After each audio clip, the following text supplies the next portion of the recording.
Hey guys, I'm so excited today. This is a historic unboxing for the channel. This is the first watch ever to be sent in by a watch brand. So I really want to thank KUOE or KUOE.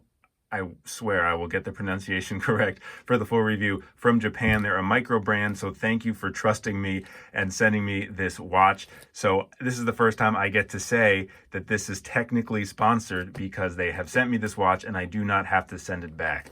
Never thought I'd be saying that on this watch channel. This started obviously as a humble little basement product, or project rather. So this is really exciting for me. Okay, I'm gonna take this box apart on my own and we'll come back to the watch packaging. So here it is. It's a box inside like a linen bag. Here is the brand again, KUOE from Kyoto, Japan. I saw this watch originally on Instagram and I reached out to the company. I thought it was such a beautiful watch and kind of a new watch. It's going to look familiar in a couple ways, but what they did with the design and what they did with the size, I think, are two really important things that are adding something to the watch space that isn't very readily available at the moment. So I think this might be an extra strap, but let's check out the watch first. Very nice packaging. This retails for 268 USD, I believe. So you do get some extra packaging and some extra little pieces, and okay, there it is. I was immediately arrested in my speech pattern.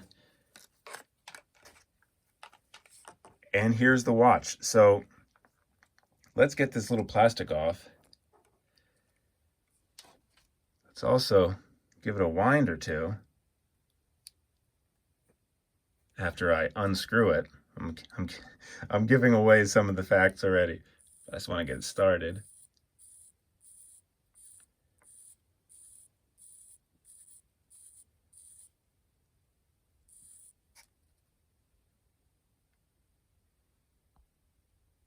There we go. So this watch, to me, it looks a lot like a field watch, or maybe one of those British military field watches, one of the Dirty Dozen watches. And it also has some reminiscence of like a Longines watch, or there's some examples, but I do think that this stands alone in its unique design. There's a few features that I think are present here that are absent on those watches. So dimensions first, and this is one of the things I was saying is a really unique part of this watch and adding to an underrepresented space in the market. This is a 35 millimeter watch. Not a lot of smaller watches. I know that the big trend is like going away, but still hard pressed to find a 35 millimeter watch in a micro brand. So 35 millimeter in diameter, 13.7 thick. That is though, sorry, including that NATO strap. So let's get underneath that NATO. All right, about 12 thick, and this is a domed mineral glass crystal. The lug to lug is 42, so very compact, and it is an 18 millimeter lug width.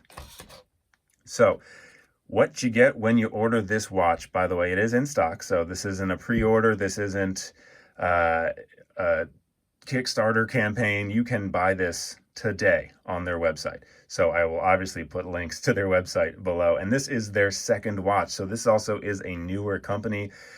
The brand story goes that the founder was in a store, like a vintage watch store, looking at antique watches, looking at vintage watches, and getting inspired to make one of his own for the modern day. So that's where this size is coming from, some vintage inspiration. Also, the designs are obviously pulled from some more vintage inspirations. This is the cream dial with orange hands that are loomed and orange markers around. There's a few dials. There's a black, there's a blue. So depending on your preference. I'm losing my train of thought though. I'm kind of overwhelmed right now.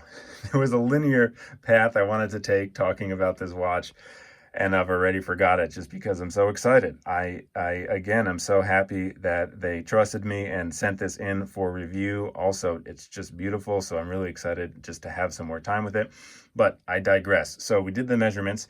It is Japanese made too, which is very exciting. And when we say Japanese made, they mean Japanese made in totality. So everything, the movement inside is Japanese. It is an NH35 movement inside, but also this whole, the case, the crystal, everything was assembled in Japan. So this is a fully Japanese watch, which also I think is really, really cool. So let's take the back off to check out the back. This is their Old Smith 90-002 model. So both of their watches, let's take this sticker off, are called the Old Smith. They just have different model numbers.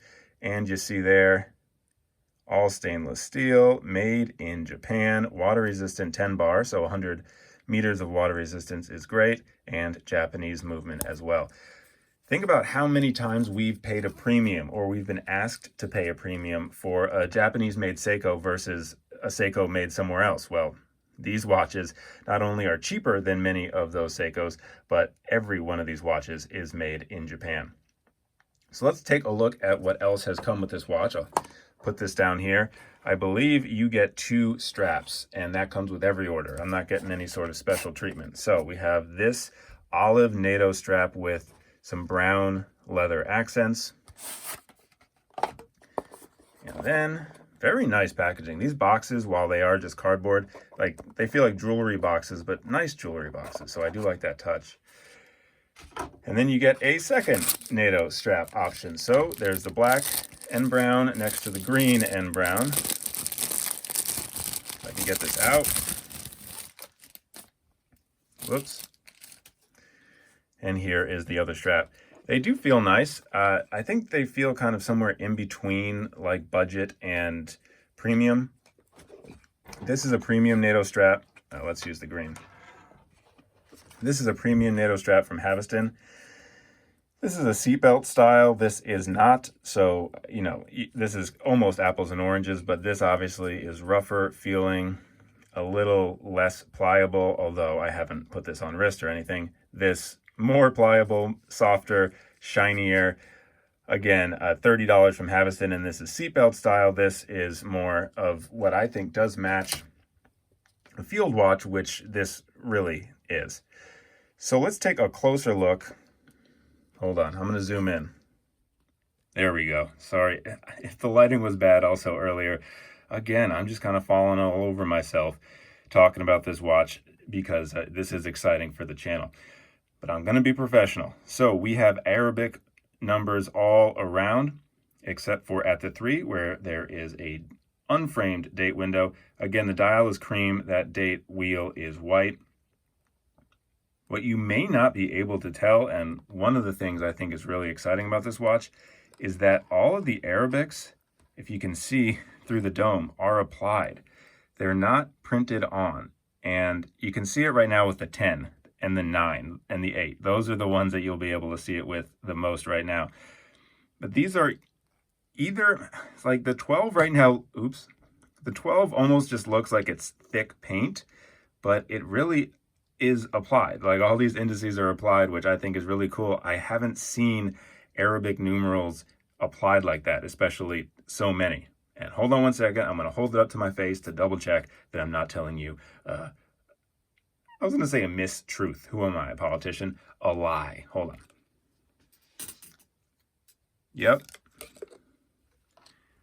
For sure they're applied. It's just really kind of difficult to tell. But I think that is a really cool addition. So a railroad track going around the outer dial.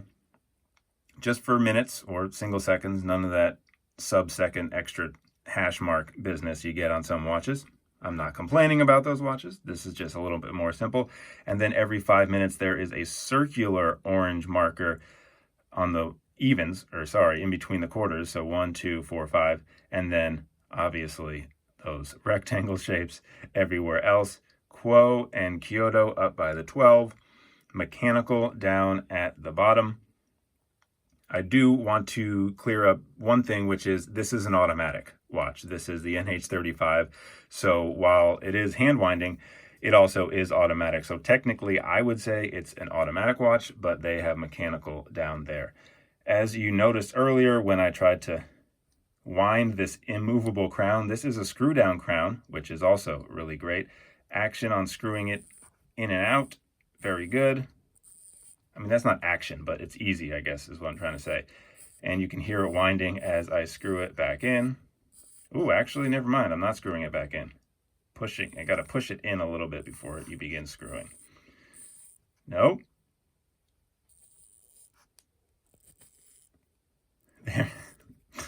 There it goes. All right, so I take it back. Slightly labor intensive to get it back in, but not so bad.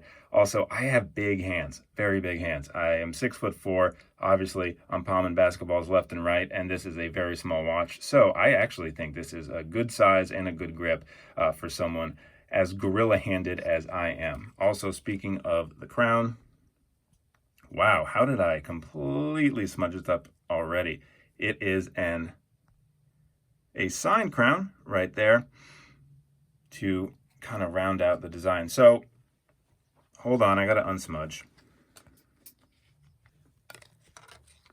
So let's talk about design a little bit more. I have yet to describe you these hands, although you do have eyes. These are clearly sword style hour and minute hands. I really do like the length of these hands. I think they are not only appropriate, but basically perfectly lengthed.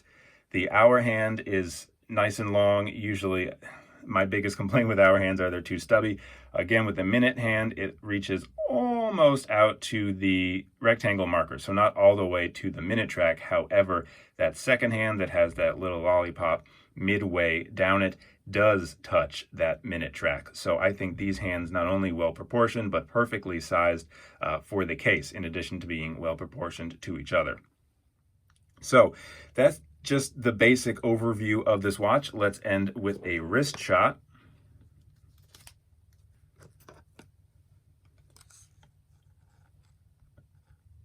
By the way, sorry, signed, can we get there? Signed buckle as well. So there it is on my 7¼ inch wrist. Let me pull back a little bit. There you go, to give you just a little bit more perspective, because this is one of the smallest, if not the smallest watch I own. So there it is below the wrist knuckle. Again, a 7¼ inch wrist for your reference, but at 35mm in diameter and that low 40s lug to lug distance, anyone can wear this watch for sure. It is smaller, but I do think it looks nice here on my 7¼ inch wrist. That's the last time I'll say 7¼ Okay, that's the last time I'll say, well, you get it. Thanks for hanging out with me today. Again, thanks for also bearing with me, because apparently I was like a little giddy school kid throughout this unboxing, but I hope you understand for very important and very obvious reasons. The first sent-in watch from a brand to the channel marks a big step in this channel's evolution. So thanks again to KUOE, and thanks to you for hanging out and watching. And if you haven't subscribed yet, well, you know where that button is. It's right below. And a full review obviously will be coming soon. Thanks again, and I'll talk to you soon.